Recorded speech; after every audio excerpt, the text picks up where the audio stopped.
Hi hello welcome to IAS factor. നമ്മൾ ഇന്ന് UPSC 2025 മെയിൻസിൻ്റെ പേപ്പർ ഇന്ന് സ്റ്റാർട്ട് ചെയ്തു. നമ്മൾ എക്സാം സ്റ്റാർട്ട് ചെയ്തു. സോ ഐ ഹോപ്പ് എഴുതിയതും എല്ലാവർക്കും നന്നായിട്ട് ഉണ്ടാവും എന്ന് തോന്നുന്നു. സോ നമ്മൾ ഇതിൻ്റെ ഒരു ഫസ്റ്റ് റിവ്യൂ പേപ്പറാണ് ചെയ്യുന്നത്. അത് എസ് എ പേപ്പർ മുഴുവൻ സോൾവ് ചെയ്യുന്നതല്ല. എന്തായിരുന്നു ഇതിൻ്റെ മെയിൻ ആയിട്ടുള്ള കാര്യങ്ങൾ, അല്ലെങ്കിൽ ഈ പേപ്പറിൻ്റെ ഡിഫിക്കൽട്ടായിരുന്നോ ടഫ് ആയിരുന്നോ, വേണമെങ്കിൽ ഈ പരീക്ഷ ഇത് കാണുന്ന ഒരുപാട് പേർക്ക് നമ്മൾ മെയിൻസ് എഴുതിയിട്ടില്ലെങ്കിലും ഈ ക്വസ്റ്റ്യൻസ് ഒക്കെ നമ്മൾ ഇതിൽ ഇപ്പോൾ എന്തായാലും നമുക്കറിയാം സെക്ഷൻ A, സെക്ഷൻ B എന്ന് പറയുന്ന രണ്ട് സെക്ഷനിൽ നിന്നും ഒരു എസ് എഴുതിയാൽ മതി. ആക്ച്വലി ഒരു എസ് ആണ് നമുക്ക് മെയിനായിട്ട് എഴുതേണ്ടത്. അപ്പോൾ അതിൽ നമുക്ക് 125 മാർക്ക് വെച്ച് രണ്ട് എസ് എഴുതുമ്പോൾ 250 മാർക്ക് നമുക്ക് കിട്ടുന്നു. സോ നമുക്ക് നല്ല സ്കോർ ചെയ്യാൻ പറ്റുന്ന ഒരു പേപ്പറാണ്. സോ ഒബ്വിയസ്ലി ഒരു 120, 110 മുകളിലൊക്കെ നല്ല സ്കോർ വാങ്ങിക്കാൻ പറ്റുന്ന ഒരു അച്ചീവബിൾ ആയിട്ടൊരു പേപ്പർ തന്നെയാണ്. അപ്പോൾ നിങ്ങൾ ഇത് എഴുതുമ്പോൾ നമ്മൾ ആലോചിക്കേണ്ടത് എന്താണെന്ന് വെച്ചാൽ, നമുക്ക് ഈ ഒരു സെക്ഷൻ ആയിരുന്നെങ്കിൽ what will be your choice if you are writing the examination, what will you choose എന്നുള്ളതാണ് നമുക്കിവിടെ കണ്ടുപിടിക്കേണ്ടത്. അപ്പോൾ നിങ്ങളും ആലോചിക്കണം എങ്ങനെയാണ് എൻ്റെ ഒരു തോട്ട് പ്രോസസ്സ് ഇതിൽ എങ്ങനെയായിരുന്നു പോകേണ്ടതെന്നുള്ളതും കൂടെ ഒന്ന് കൃത്യമായിട്ട് പോകേണ്ടതായിരുന്നു. So starting with me Arjun R Shankar. ബാക്കി കാര്യങ്ങൾ നിങ്ങൾക്ക് സ്ക്രീനിൽ ഓടിച്ച് നോക്കാവുന്നതാണ്. നമ്മുടെ സെക്ഷൻസും നമ്മുടെ പ്രോഗ്രാംസും കാര്യങ്ങളൊക്കെ നിങ്ങൾക്ക് സ്ക്രീനിൽ ഫ്രീസ് ചെയ്ത് നോക്കാവുന്നതാണ്. സോ നമുക്ക് ഇന്നത്തെ മെയിനായിട്ടുള്ള ഇതിലേക്ക് ചെക്ക് ചെയ്ത് നോക്കാം. Write 2 essays from A and B, 1200 words, 1000 to 1200 words. So റഫ്ലി പറയുകയാണെങ്കിൽ ഓൾമോസ്റ്റ് ഒരു 10 മുതൽ 12 പേജ് വരെ നമുക്ക് എസ്സേ എഴുതണമുണ്ട്. അപ്പോൾ ഇതിൽ എനിക്ക് പേഴ്സണലി എൻ്റെ റിവ്യൂ എനിക്ക് തോന്നുന്നത്, പേഴ്സണലി സ്പീക്കിംഗ്, ഇപ്രാവശ്യത്തെ ക്വസ്റ്റ്യൻസ് സിമ്പിളാണ്. കഴിഞ്ഞ കുറേ വർഷമായിട്ട് ക്വസ്റ്റ്യൻസ് സിമ്പിളാണ്. പക്ഷേ സിമ്പിൾ ആകുമ്പോഴുള്ള പ്രശ്നം എന്താണെന്ന് വെച്ചാൽ എല്ലാവർക്കും സിമ്പിളാണ്. അപ്പോൾ നമ്മൾ നന്നായി എഴുതുന്നത്, how you write the answer is also a very important determining factor. അവിടെയാണ് that is the most important thing to be learned. Let's C.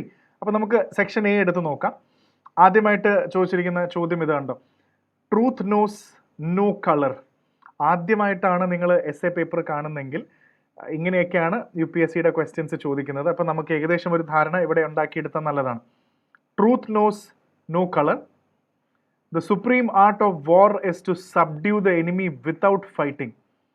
നമ്മുടെ പല നീതിശാസ്ത്രത്തിലൊക്കെ ഇങ്ങനെ ദി ആർട്ട് ഓഫ് വാർഫെയറിനെ കുറിച്ച് പറയുമ്പോഴും ശരിക്കും യുദ്ധം ചെയ്യേണ്ടത്, നമ്മൾ ശരിക്കും യുദ്ധം ചെയ്യാതെ തന്നെ ശത്രുവിനെ പരാജയപ്പെടുത്തുന്നതാണ് തന്ത്രം. Thought finds A world and creates one also. ഇതെന്ന് പറയുന്നത് മുഴുവൻ തോട്ട്സിലാണ്. എക്സിസ്റ്റിംഗ് ആയിട്ടുള്ള വേൾഡിനെ തോട്ട്സിൻ്റെ പവർ വെച്ച് നമുക്ക് എങ്ങനെ വേണം എഴുതാം. Best lessons are learn through bitter experience. So എൻ്റെ ഒരു ഫീഡ്ബാക്ക് എന്ന് പറയുന്നത്, ഈ 4 ചോദ്യങ്ങളും വളരെ സിമ്പിളായിട്ടുള്ള, സാധാരണ ചിലപ്പോൾ നമുക്ക് മനസ്സിലാവാത്ത ചോദ്യങ്ങൾ ചോദിക്കാം. നിങ്ങൾ ചെയ്യേണ്ടത്, ഇത് വായിക്കുന്ന സമയത്ത് what is your obvious choice if you were in this position writing the mains examination. ഇതിൽ ഏത് പോയിന്റ് ആണ് നിങ്ങൾ ചൂസ് ചെയ്യുന്നുണ്ടാവുക. സോ നിങ്ങൾ എല്ലാവർക്കും ഓരോ പേഴ്സണൽ ഫേവറേറ്റ് കാണും. Truth knows no colour. അപ്പോൾ ദ ട്രൂത്ത്, സത്യം, ഇത് എസ് എഴുതുമ്പോൾ പ്രത്യേകം ശ്രദ്ധിക്കേണ്ട കാര്യം എന്താണെന്ന് വെച്ചാൽ, നമുക്കിവിടെ ഏത് രീതിയിൽ വേണമെങ്കിലും ഇൻ്റർപ്രറ്റ് ചെയ്യാം ഇതിനെ. അതായത് നമ്മൾ ഇങ്ങനെ ചെയ്യണം അങ്ങനെ ചെയ്യണമെന്ന് ഞാനിവിടെ ഇങ്ങനെ എഴുതണമെന്നൊന്നും ഞാൻ പറയുന്നില്ല. പക്ഷേ നിങ്ങൾക്ക് ഇഷ്ടമുള്ള രീതിയിൽ ഇതിനെ ഇൻ്റർപ്രറ്റ് ചെയ്യാം. ട്രൂത്ത് നോസ് നോ കളർ എന്ത് വേണോ കൊണ്ടുവരാം. നമുക്ക് സത്യത്തിന് പല മുഖങ്ങളുണ്ടെന്നോ, അല്ലെങ്കിൽ സത്യത്തിന് അങ്ങനെ ഡിഫറൻഷിയേറ്റർ ഇല്ല, ജാതി മത ഭേദമില്ല, രാജ്യമില്ല, ഒന്നുമില്ല, ട്രാൻസെൻഡിങ് ബൗണ്ടറീസ്, എന്ത് വേണമെങ്കിലും നിങ്ങൾക്ക് ആ ഒരു പേഴ്സ്പെക്റ്റീവിൽ എന്ത് വേണം എഴുതാം. പക്ഷേ എസ് എഴുതുമ്പോൾ ശ്രദ്ധിക്കേണ്ട ഒരു കാര്യം, എഴുതുന്ന ആൻസറിന് ഒരു നല്ല ലോജിക്കൽ ഫ്ലോ ഉണ്ടാവണം. എന്തെങ്കിലുമൊക്കെ അവിടെ ഇവിടെയും ഇങ്ങനെ പെപ്പർ വിതറുന്ന പോലെ വാരി വിതറരുത്. എഴുതുന്നതിനൊക്കെ ഒരു ലോജിക്കൽ ഫ്ലോ ഉണ്ടാക്കാൻ പറ്റിക്കഴിഞ്ഞാൽ എക്സാമിനർ നിങ്ങൾക്ക് മാർക്ക് തരുന്നതാണ്. നമുക്ക് എന്തായാലും അടുത്ത സുപ്രീം ഇത് കണ്ടോ, ചിലപ്പോൾ യുദ്ധം എന്ന് പറഞ്ഞാൽ എപ്പോഴും യുദ്ധത്തിനെതിരെ നമ്മളൊരു യുദ്ധം വരുന്ന സമയത്ത് നമ്മൾ ഇമ്മീഡിയറ്റ്ലി റിറ്റാലിയേറ്റ് ചെയ്യുന്നതല്ല. ഈവൻ വിത്തൗട്ട് ഫൈറ്റിംഗ്, യുദ്ധം ചെയ്യാതെയും തന്ത്രം വെച്ചിട്ടും വേണമെങ്കിൽ വാർസ് ജയിക്കാം. അപ്പോൾ ഈ ഒരു കാലഘട്ടത്തിൽ definitely we are in the age of warfare. ഇപ്പോൾ നമുക്ക് ഇന്ത്യൻ പെർസ്പെക്റ്റീവിൽ ഇന്ത്യ പാകിസ്ഥാൻ ഓപ്പറേഷൻ സിന്ദൂർ തൊട്ട് ഇറാൻ ഇസ്രായേൽ പാലസ്റ്റീൻ, ലോകത്ത് യുക്രൈൻ റഷ്യ വാറുകളും, അതല്ലാതെ സൈലന്റ് വാർഫെയറുകൾ നടത്തുന്നുണ്ട്, മെന്റൽ വാർഫെയർ, പല ടൈപ്പ് ഓഫ് വാർഫെയർ, യുദ്ധത്തിന് എനിമിയെ, ഇതെല്ലാം വേണമെങ്കിൽ നല്ല എക്സാമ്പിൾസ് ഒക്കെ കോട്ട് ചെയ്ത് വേണമെങ്കിൽ നിങ്ങൾക്ക് ഈ ഉത്തരം നല്ല ഗംഭീരമായി എഴുതാവുന്നതാണ്. തോട്ട്, ഇത് മൊത്തം തോട്ടിനെ കുറിച്ചാണ്. മൂന്നാമത്തെ ക്വസ്റ്റ്യൻ എന്ന് പറയുന്നത് മുഴുവൻ തോട്ട് ബേസ് ചെയ്തിട്ടാണ്. നമ്മുടെ തോട്ട്സ് വെച്ച് നമുക്ക് എന്തും ചെയ്യാം. പ്രശ്നങ്ങൾ സോൾവ് ചെയ്യാം, പുതിയൊരു ലോകം ക്രിയേറ്റ് ചെയ്യാം, എങ്ങനെ. അപ്പം ഞാൻ പറഞ്ഞല്ലോ, ഇതിനെ എങ്ങനെ ഇൻ്റർപ്രറ്റ് ചെയ്യുന്നു എന്നുള്ളത് നിങ്ങളുടെ ഇഷ്ടമാണ്. അത് ക്രിയേറ്റീവ്ലി അല്ലെങ്കിൽ നല്ല രീതിയിൽ ചെയ്താൽ നിങ്ങൾക്ക് നല്ല മാർക്ക് കിട്ടും. പ്ലസ് എഴുതുന്ന 10 പേജെന്നോ 8 പേജെന്നോ പറയുമ്പോൾ ഇതിനൊരു നല്ലൊരു ഫ്ലോ വേണം. അല്ലാതെ പെപ്പർ വാരി വിതറുന്ന പോലെ വിതറുന്ന ഒന്നുകൂടെ ഓർമ്മിപ്പിക്കട്ടെ. The best lessons are learn through bitter experience. ഇത് എനിക്ക് തോന്നുന്നു ഏറ്റവും എളുപ്പമുള്ളത് ഇതാണ്. ജീവിതത്തിലെ ഏറ്റവും കൈപ്പേറിയ അനുഭവങ്ങളാണ് ജീവിതത്തിലെ ഏറ്റവും വലിയ നമുക്ക് നല്ല ലെസൺസ് തരുന്നതെന്നുള്ളൊരു സംഭവമാണ് ഇത്. I think this is very simple. അപ്പോൾ 4 ക്വസ്റ്റ്യനിലും റിവ്യൂ നോക്കുന്ന സമയത്ത് അച്ചീവബിൾ ആണ്. നിങ്ങൾ ഏതാണ് എഴുതേണ്ടത്, നിങ്ങൾക്ക് വേണമെങ്കിൽ ഒരു എസ് എഴുതി നോക്കാം, UPSCയുടെ എസ് ഇല്ലേ. So that is it. Section A ഇതാണ് കണ്ടത്. നമുക്ക് സെക്ഷൻ ബി എനെക്കാട്ടും കുറച്ചുകൂടെ ട്രിക്കിയാണെന്ന് എനിക്ക് തോന്നി. സാധാരണക്കാരനെ സംബന്ധിച്ചോളപ്പം ഉണ്ടോ, ഇതിലും സിമ്പിളായിട്ട് കാര്യമാണ്. ഇപ്പോൾ muddy water is best clear by leaving it alone. ഇതെല്ലാം പല പല കോട്ടുകൾ പോലെയാണ്. ഇപ്പം നല്ല ചെളിവെള്ളം പോലത്തെ സംഭവം ഉണ്ട്, അപ്പോൾ അതിങ്ങനെ ചെളി പിടിച്ച് മഡി വാട്ടറാണ്, വെള്ളത്തിൽ ഇങ്ങനെ അഴുക്കോ ചെളിയോ കിടക്കുന്നത്. ഏറ്റവും നല്ലത് അത് മിണ്ടാതെ ഇരിക്കുന്നതാണ്. അത് തനിയെ സെറ്റിൽ ചെയ്തോളും. അതിനെ ഡിസ്റ്റർബ് ചെയ്യാൻ പോയി കഴിഞ്ഞാൽ പിന്നെയും ചെളിയും ഒക്കെ പടർന്ന് it will again dissolve and leave you in a more murkier or a muddier situation. So the best thing is അതിനെ വിടുക. സോ കാം, പേഷ്യൻസ്, ചില സമയത്ത് മിണ്ടാതിരിക്കുന്നതാണ്. അത് തനിയെ സമയമെടുത്ത് ഹീൽ ചെയ്ത്. പിന്നെ ഒരു കാര്യമുണ്ട്, ഇതേ സംഭവം ഇതൊരു ഡയമെൻഷൻ ആണെന്ന് വിചാരിക്കുക, ഇതിനകത്ത് കുറേ ഡയമെൻഷൻസ് ഉണ്ട്.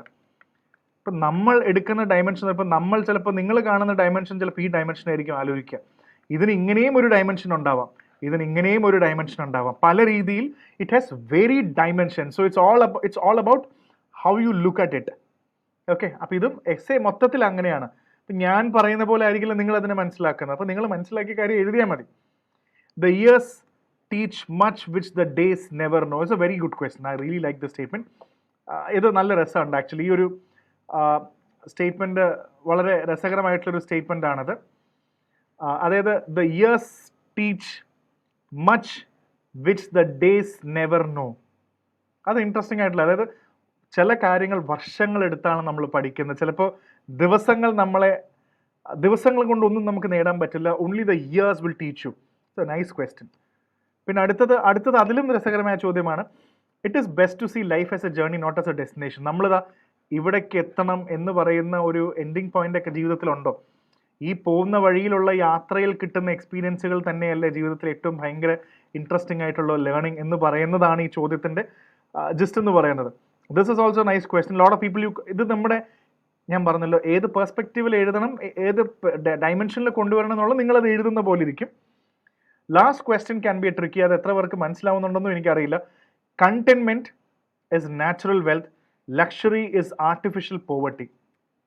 കാരണം ഇത് ഒരു തരത്തിൽ പല രീതിയിലും വ്യാഖ്യാനിക്കാം.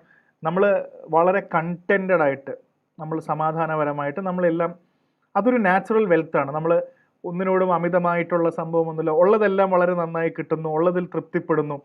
Luxury is an artificial poverty. കാരണം luxury is an artificial poverty എന്ന് പറയാൻ കാരണം നിങ്ങൾക്ക് ഓൾറെഡി ഒരു കാറും വീടും ബാക്കിയുള്ള എല്ലാ സൗകര്യങ്ങളും ഉണ്ട്. പക്ഷെ നിങ്ങളിത് കണ്ടിട്ട് നാളെ ഒരു എയറോപ്ലെയിൻ വാങ്ങിക്കണം, നാളെ വലിയൊരു മാൻഷൻ വാങ്ങിക്കണം, രാജാവിൻ്റെ കൊട്ടാരത്തിൽ താമസിക്കണം എന്നൊക്കെ ആഗ്രഹിച്ച് നിങ്ങൾ നിൽക്കുമ്പോൾ അപ്പോൾ നിങ്ങൾ ദരിദ്രനാണെന്ന് നിങ്ങൾക്ക് തോന്നും. When you compare it with that level, അപ്പോൾ നിങ്ങൾക്ക് വേണമെങ്കിൽ ചിലപ്പോൾ അങ്ങനെ ഒരു പേഴ്സ്പെക്റ്റീവിൽ അങ്ങനെ തോന്നിയേക്കാം. അത് എല്ലായിടത്തും ശരിയാവണമെന്നില്ല. അപ്പോൾ എത്ര കിട്ടിയാലും നമുക്ക് വെൽത്ത് കമ്പയർ ചെയ്യുമ്പോൾ അത്ര ഇനിയും വേണം എന്നൊരു തോന്നാം. So the biggest thing is contented ആയി കഴിയുമ്പോൾ നല്ലതാണ്. സോ അതൊരു ആർട്ടിഫിഷ്യൽ പ്രോവർട്ടിയാണ്, നമുക്ക് ഇനിയും വേണം എന്നൊരു തോന്നൽ. So the best thing is നമുക്ക് കണ്ടന്റ്മെൻറ്റ് കിട്ടുമെങ്കിൽ അതാണ് ഏറ്റവും നല്ല കാര്യം. സോ ഇതിനകത്ത് ഏതാണ് നിങ്ങൾ ചൂസ് ചെയ്യുന്നത്? എനിക്ക് തോന്നുന്നു ഇതിൽ ഏറ്റവും കൂടുതൽ ആൾക്കാർ ചിലപ്പോൾ ചൂസ് ചെയ്യാൻ സാധ്യതയുള്ളത് സെക്കൻഡ് ആൻഡ് തേർഡ് ആണ് എന്ന് തോന്നുന്നു. എന്തായാലും സിമ്പിൾ ക്വസ്റ്റൻ ആണ്. എയും ബിയും സെക്ഷൻ നോക്കുമ്പോൾ സിമ്പിളായിട്ടുള്ള തന്നെ സെക്ഷൻസ് ആണ് നമുക്കിവിടെ കൂടുതലും കാണാൻ പറ്റുന്നത്. സോ ഇത് നമ്മൾ വളരെ നിസ്സാരമായിട്ട് ഇത് സിമ്പിളാണെന്നൊക്കെ പറഞ്ഞു, പക്ഷേ അത് എഴുതുന്ന സമയത്ത് നമ്മൾ ശരിക്കും ഒരു എസ്സേ ഒക്കെ എഴുതുന്ന സമയത്ത് നമുക്ക് ഉണ്ടാവുന്ന ഒരു പേഴ്സ്പെക്റ്റീവ് ഉണ്ടാവണം. ആക്ച്വലി അത് അത്ര നമ്മൾ വിചാരിക്കുന്ന അത്ര എളുപ്പമുള്ളൊരു പേഴ്സ്പെക്റ്റീവ് അല്ല. ആക്ച്വലി നമ്മളങ്ങനെ ഇങ്ങനെ ചെയ്യണം അങ്ങനെ ചെയ്യണം എന്നൊക്കെ നമ്മൾ വിചാരിക്കും, പക്ഷേ അത് അത്ര എളുപ്പമുള്ളൊരു കാര്യമല്ല. അപ്പോൾ എനിക്ക് പറയാനുള്ള പോയിന്റ് മെയിൻലി ഇത് തന്നെയാണ്. സോ റിമെമ്പർ ദിസ്, നിങ്ങൾ ഈ സംഭവം എഴുതുമ്പോൾ 10-12 പേജൊക്കെ എഴുതാമെന്ന് പറയുമ്പോഴും മാക്സിമം ഡയമെൻഷൻസ് കൊണ്ടുവരാൻ നോക്കുക. ബിക്കോസ് UPSC അൾട്ടിമേറ്റ്ലി നമ്മൾ എങ്ങനെയാണ് ഒരു വ്യക്തിയെ അനലൈസ് ചെയ്യുന്നത്, നമ്മൾ മിടുക്കനാണെന്ന് പറയുന്നത് അല്ലെങ്കിൽ അയാൾ നല്ലതാണെന്ന് പറയുന്നത്, അയാളുടെ ചിന്താഗതി പല തരത്തിലുള്ള ഇപ്പം എല്ലാത്തിലും ലൈഫ് ഫിലോസഫി മാത്രം ആൻസർ എഴുതിയ അയാൾ എങ്ങനെയാണ് ഒരു വേരിയഡ് ഡയമെൻഷൻ ഉള്ള ഒരാളാണ് നമുക്ക് മനസ്സിലാക്കുന്നത്. നമ്മളെ കൊണ്ട് പറ്റുന്ന ഡയമെൻഷൻസ് ഒക്കെ എഴുതി നല്ലൊരു ഫ്ലോ കൊണ്ടുവരാം, എഴുത്തുന്നൊരു നല്ല ഫ്ലോ വായിച്ചു വരുമ്പോൾ നല്ലൊരു ഫ്ലോ പോലെ നമുക്ക് കൊണ്ടുവരാൻ പറ്റുമെങ്കിൽ എസ്സേക്ക് നല്ല മാർക്ക് കിട്ടാൻ സാധ്യതയുണ്ട്. ഇതിലേതെങ്കിലും ഒരു ചോദ്യങ്ങൾ നിങ്ങൾക്കും എടുത്ത് എഴുതാവുന്നതാണ്. So you can also easily, നിങ്ങൾക്ക് വേണമെങ്കിൽ വളരെ എളുപ്പത്തിൽ നിങ്ങൾക്ക് ഏതെങ്കിലും ഒരു ക്വസ്റ്റ്യൻ നിങ്ങൾക്ക് വേണമെങ്കിൽ ട്രൈ ചെയ്ത് നോക്കാവുന്നതാണ്. സോ യെസ്, അപ്പോൾ ദാറ്റ്സ് ഇറ്റ്. ആൻഡ് നമുക്ക് അടുത്ത ഓരോ പേപ്പർ വരുന്ന സമയത്തും നമുക്ക് ഇതിനെ ഇവാലുവേറ്റ് ചെയ്ത് പോവാം. സോ നാളെ GS1 GS2 ഒക്കെ വരുന്ന സമയത്തും എല്ലാ പേപ്പേഴ്സും ഞാൻ ഇതിനെ ഒരു റിവ്യൂ പോലെ actually I try to evaluate. Okay, so thank you so much and do subscribe to our channel. അടുത്ത സെഷനിൽ കാണാം. Thank you so much.